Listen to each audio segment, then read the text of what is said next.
دوباره زنده شدن دخترک 3 ساله در وقتی دفن کردند. السلام علیکم تماشاگران عزیز و هواداران شبکه کاروان عمر.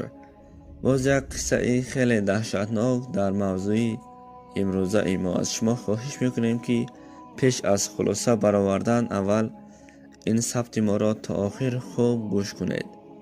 در شهر ابرارای جمهوری فیلیپین دخترک 3 ساله که وقتی دفنش بود چشمش را باز کرد، یعنی که زنده شد.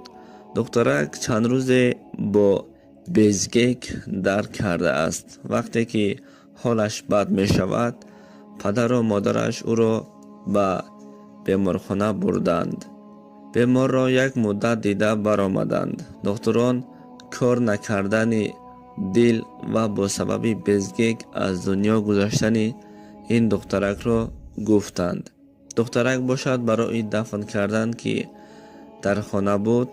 وقتی خویشاوندانی که برای تزکیه او می آیند کفن روی او بود و او را از رویش می گیرند که ناگهان سر این دخترک یک جنبش پیدا می کند.